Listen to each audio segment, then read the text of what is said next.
name of the Father, the Son, and the Holy Spirit. Amen.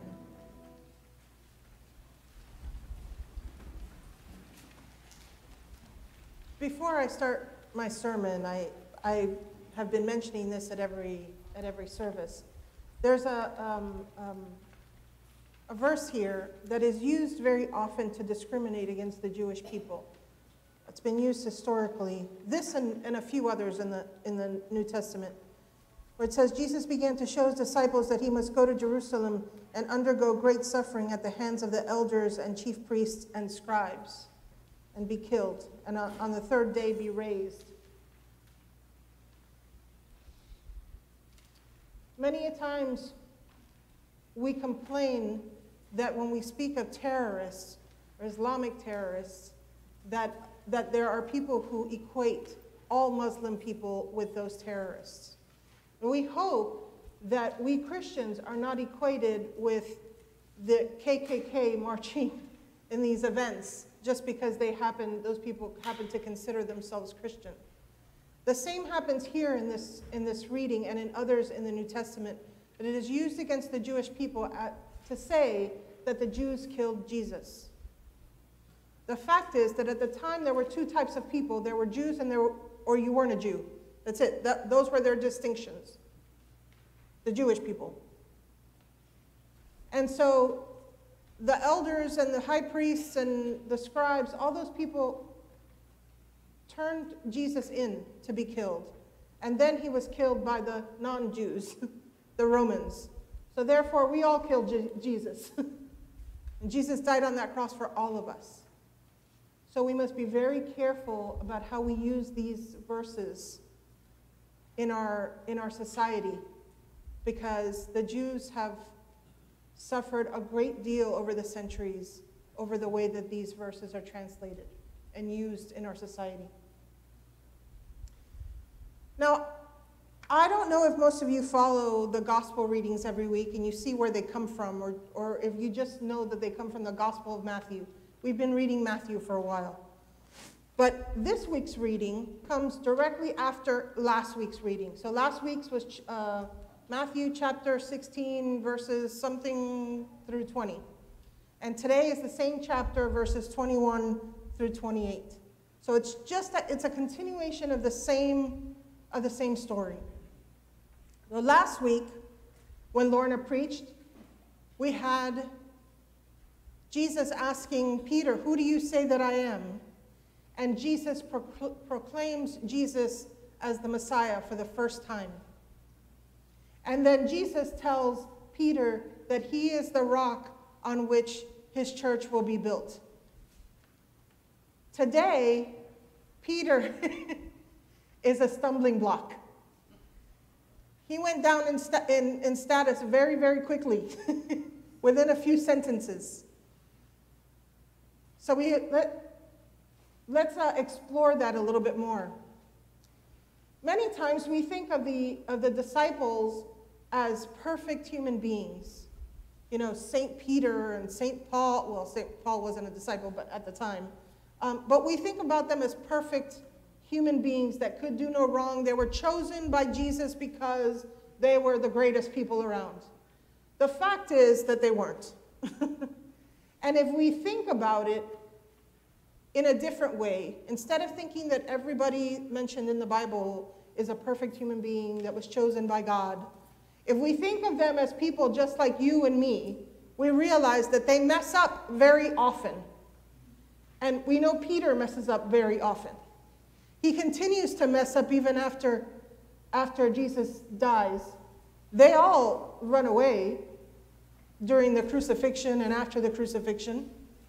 We have John and the Marys at the foot of Jesus. Even at the time of his death, if those of you who know Peter's story, you know that he was imprisoned later in life. And when he was to be killed, he was to be crucified. And he asked that he not be crucified in the same manner that Christ was crucified, because he was not worthy of dying in the same manner as Jesus. And so he was asked to be crucified upside down. So sometimes we see the symbol of an upside-down crucifix as a symbol of Satan. It isn't. It's a symbol of Peter. Even in that, in my opinion, he was wrong. Because Jesus died on the cross to share in our death. The same type of death that we feel, the same type of suffering that we feel. Granted, it was gory. And have any of you seen The Passion of the Christ? I cried throughout that whole movie. I couldn't. I had conjunctivitis when I walked in, and I was cured by the time I got out because I cried so much. We still have deaths like that in this world. What form of execution do we use here in Florida? We still use the electric chair, don't we? I think we do. We have those, and an injection.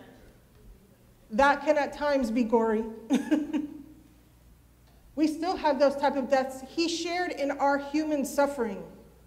So his death was like ours. Peter could have accepted a death on the cross just like Jesus did. But he chose to be crucified upside down. It's hard to think of these disciples as human beings that were just as sinful and confused as we are, but they were. And yet Jesus proclaims him to be the cornerstone of the church, the cornerstone on which his church would be built. So what does that mean for us if he's the cornerstone of the church, but he is also Jesus' stumbling block? It means that that church can also be a stumbling block for Jesus and for us. Why? Because sometimes it makes us complacent. We think that to be a good Christian, we have to come to church. And trust me, I've said it myself. If somebody doesn't come to church on a regular basis, they're not a good Christian. They don't come to church on a regular basis. But the fact is that coming to church is just one thing that we do. It's an important thing that we do because we become a community. And community is important as Christians. It's how we check ourselves. But there's more to this world than just coming here. This is the beginning. This is where we do the first half of the 2 commandments, right? This is where we love God. We come and worship him here. And then we have to go out there and we have to continue loving God by loving our neighbor. Because everything out there and everything in here is God's creation. And to love God, we have to love the rest of creation. But it would be so much easier to do that if we could just sit here and say we love everybody and not do anything, just come here. Just like it would have been easier for Peter if Jesus had stayed, if Jesus had not suffered. Because the fact is that the Jews back then were waiting for a Messiah that was strong and carrying a sword and cutting off heads and establishing freedom for the Jewish people. That was what they were looking for. It's what they had been looking for 1,500 years. The time of the Exodus was about 1450 or 1500 BC. And it was promised to them, a Messiah was promised to them in the Old Testament through the prophets, starting with Genesis. But every time there was a situation, they had a person that God called to do that work. So first we see Moses. In the story today, you see that Moses was doing just fine, tending to his father-in-law's sheep. And he could have stayed there and been comfortable with his wife and his family and not done anything. And when Jesus called, or when God called and said, I want you to do this, he could have said, no, I'm good. I'm going to stay here. I'm going to hang out with my family, and I'm just going to relax. Let somebody else do that. But he didn't. He decided that he would accept that call, and because of him, the Jews took their freedom. They weren't given their freedom. They took their freedom from Egypt, and they left. They marched out of Egypt. And like that, it has happened throughout history that the Jews have been liberated in some way, shape, or form. Because the Messiah who came was not one that did his own liberating. He came to suffer. He came to die on the cross. He came to live a life like we live. He didn't promise that we wouldn't suffer, that we, in doing the work that he has called us to do in that liberation of our people, that we wouldn't suffer. He didn't promise that. He didn't promise that we would die, that we wouldn't die. Because even though he was victorious over death, it doesn't mean that death doesn't exist. We know it does. Our family members have passed on. Our friends have passed on. It's still here. What he promised was a life after that death, a perfect life after that death, at his side. But in the meantime, we have to work. We have to do what's difficult. We have to get up from our pews, and we have to go out there and love people who don't love us, help people that don't know us, that we don't know. We have to do what Jesus would do here, but he doesn't have hands and feet here. We are his hands and feet. He is no longer here. So when Peter got this message from him, that he was now to be the hands and feet of Christ, that was hard. Wouldn't it have been nice if Jesus stayed and Peter could have been his head guy, you know, whatever, his CEO to the president, right? That job would be easy because I'm with this guy, the guy with the power. But he didn't. He knew at this point that Jesus was going to die because that's what Jesus said he was going to do. And when Jesus said he was going to do something, he did it. And that was a job that Peter hadn't signed up for. Then he was going to have to do the work that Jesus left behind, the hard work. And that wasn't as interesting as being the CEO. And in the end, he suffered for it. He was killed. Thankfully, we're not persecuted as Christians. We don't suffer in that manner. We do suffer in other manners. When we feel a call, we have to decide whether or not we're going to follow that call. And sometimes that call comes with some baggage. You want to call it a cross. It comes at a cost to us. Whatever, I can't say what your calling is because your relationship with God is your own. And you have to discern that. I know that I spent 3 years in seminary. I could have spent 3 years in law school. That would have taken the same amount of time. I would have made a whole lot more money.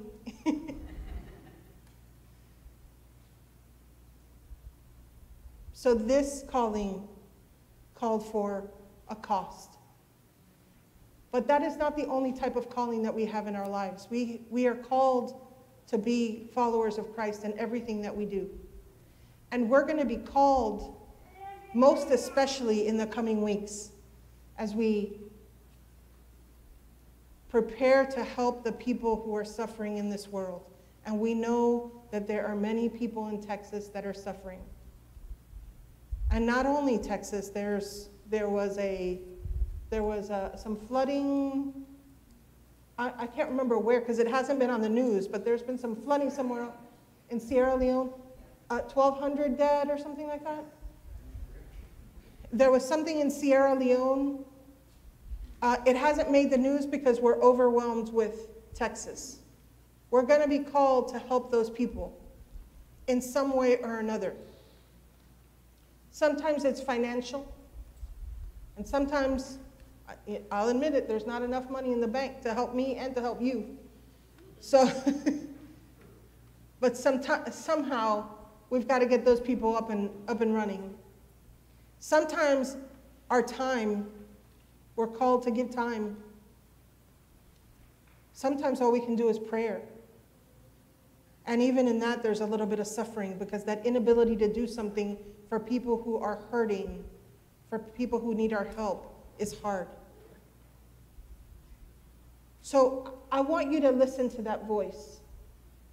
And I want you to discern whether or not that is Jesus' voice calling you to do something. And in my life, I've established a way of doing that for myself. If I feel that call that I've heard in my life is based in love for my neighbor, then I know that's God. I know that's God telling me to do something. On the other hand, if that call is all about me, all about my ambition, all about what I want, then I know that it's not based, that wasn't God's voice. That was somebody else's voice. And sometimes it's hard to ignore that voice, because we want to get ahead. We want to do the things that are good for us.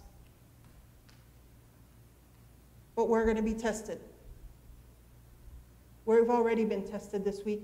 And next week, there's another beautiful little storm heading directly our way. So it may be us in need instead of the other. But I want you to remember to always keep at the center of your life the love of Jesus. And measure everything by that.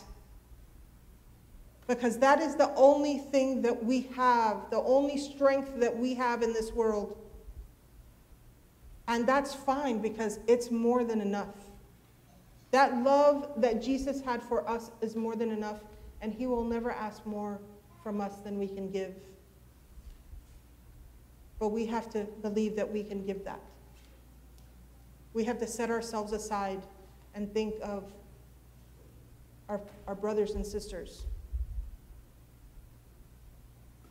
The easy part, that's coming to church.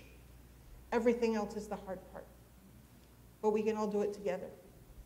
Amen.